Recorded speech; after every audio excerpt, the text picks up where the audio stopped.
Na semana que comemoramos os 126 anos da promulgação da Lei Áurea, o Memorial do Judiciário do Rio Grande do Sul e o Arquivo Judicial realizam a exposição A Justiça no Cotidiano dos Escravos. E o nosso convidado é o desembargador José Carlos Teixeira Georges, diretor do Memorial do Judiciário.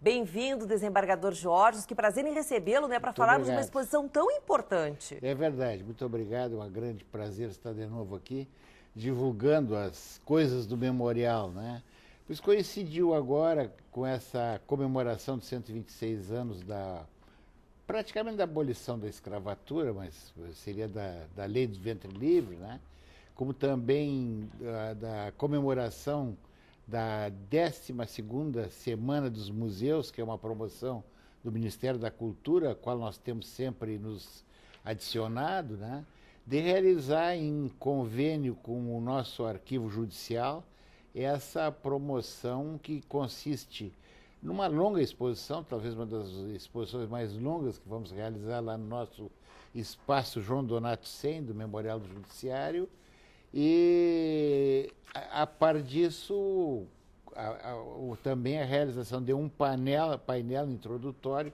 colocando algumas situações a respeito da escravatura. O Poder Judiciário, como se sabe, como também a Cúria Metropolitana, sempre foram as grandes fontes de pesquisa da escravatura no Rio Grande do Sul. Porque ali temos, e também grande parte, você sabe, desse acervo está no Arquivo Público do Rio Grande do Sul, mas no Arquivo Judicial e na Cúria Metropolitana, os historiadores têm se debruçado para fazer a investigação a respeito do fenômeno da escravatura em todas as suas vertentes, aspecto econômico, aspecto de como eu vou abordar, das relações familiares. É do painel que o senhor vai estar exatamente apresentando.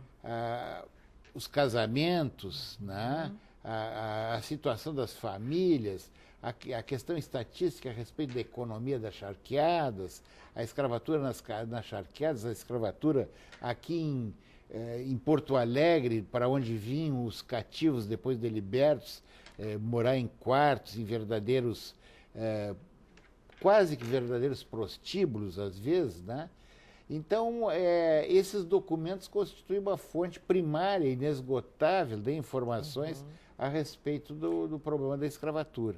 E são muitos esses documentos. O que consiste esses documentos judiciais? São certidões? Seriam o que, desembargador Jorge? Por exemplo, na Cúria Metropolitana, mais são certidões. Por exemplo, certidão de casamento, certidões de batismo, que dão boas informações. Conosco são processos.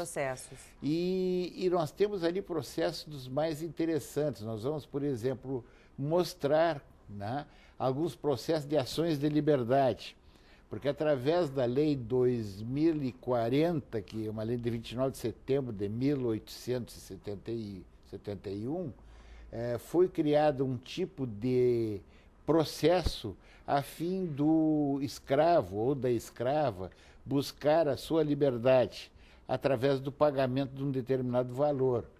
Houve uma época que se instalou uma determinada lei de constituir assim, o Estado constituía um pecúlio e dava para... E que surgiram aqui no Rio Grande do Sul numerosas associações pela libertação dos escravos, e elas organizavam assim recursos para pagar a libertação de determinados escravos. E algumas vezes era o próprio cativo que se dirigia ao juiz pedindo que fixasse seu preço. São documentos originais. Originais, são processos originais. É uma fonte riquíssima de informações.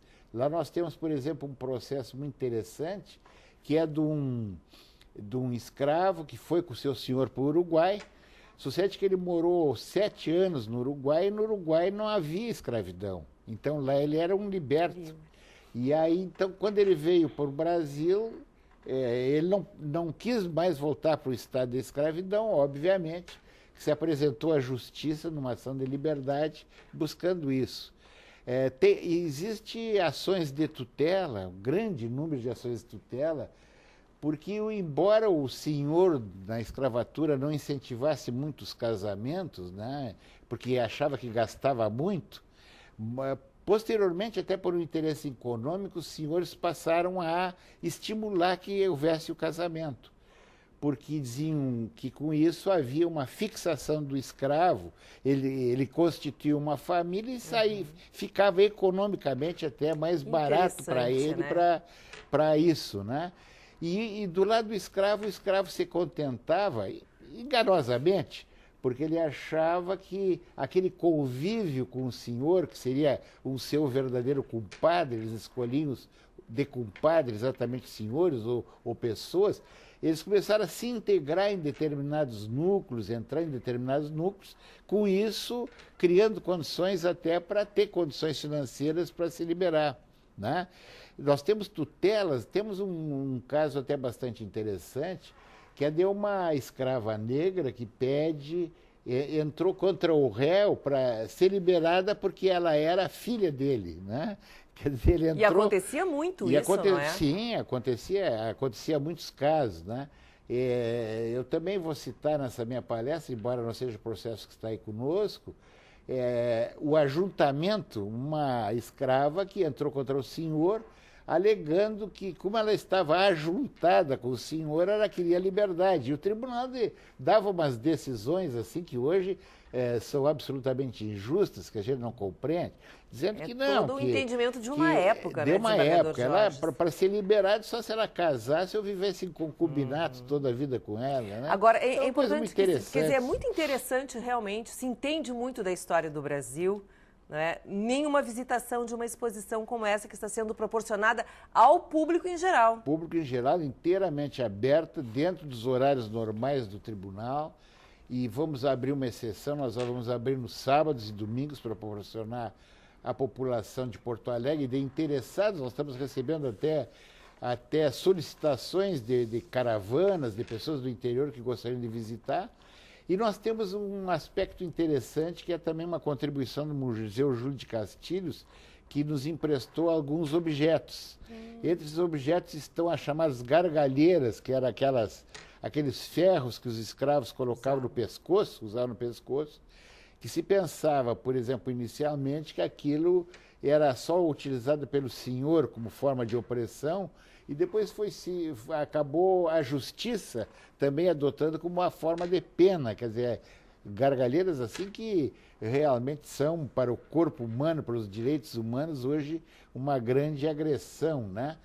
Também vamos mostrar lá um documento chamado meia-cisa, porque quando havia uma transação, uma compra do escravo, ele pagava um imposto para o Estado, que é um documento chamado cisa, né? Então, o escravo pagava meia cisa, uma cisa, 6 cisas, né? Então, são realmente coisas muito interessantes que a gente conseguiu. Isso, o objetal, naturalmente, foi o Museu Júlio de Castilho. Mas os processos são realmente muito interessantes, né? Claro que tem aquela letra de antigamente, tudo era processos manuscritos, mas tem um valor histórico muito grande, importante. Não é? É o retrato de uma época. Que, infelizmente, o Brasil passou e demorou tanto tempo, né, para se libertar dessa situação. O Brasil foi um dos países que mais ficou atrasado nisso, né? Tanto que somente a pressão da Inglaterra, a Inglaterra começou a fazer uma pressão sobre o Brasil, inclusive comercial, né? Isso que a gente está assistindo, que os países do Atlântico Norte querem fazer em relação à Rússia, lá, com relação à Ucrânia, isso a Inglaterra fez para o Brasil justamente para fortalecê-lo de uma vez por todas, proclamar a libertação, né? Então, nós temos escravos da Revolução Farroupilha, né? Nós temos um grupo de escravos que o escravo ia, inclusive, lutar na Revolução Farroupilha almejando a liberdade, né? E até no pacto lá de Ponche Verde, um dos dispositivos é que seriam todos libertados. E, na realidade, assim não aconteceu, foram enviados para a corte, lá na corte, alguns se perderam lá e outros até ficaram presos também, né?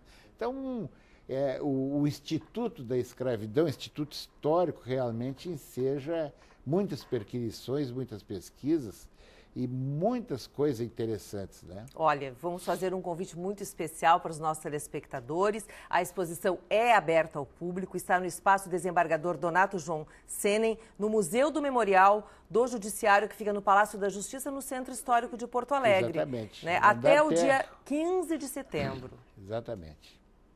Muito obrigada. Se o senhor quiser fazer mais alguma prazer. colocação...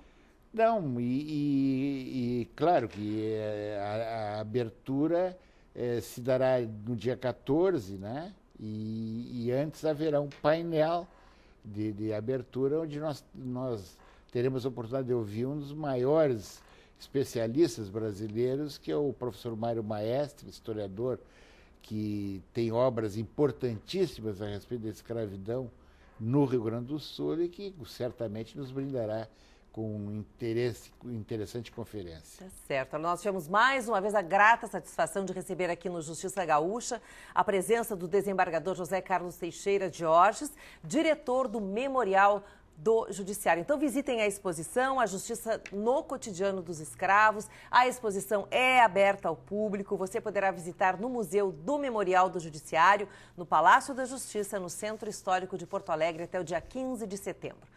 O programa Justiça Gaúcha de hoje fica por aqui, sempre fazendo um convite especial. Se você quer mandar uma mensagem para a nossa produção, anote o nosso e-mail, é imprensa@tj.rs.gov.br. Muito obrigada pela sua atenção e até o nosso próximo programa.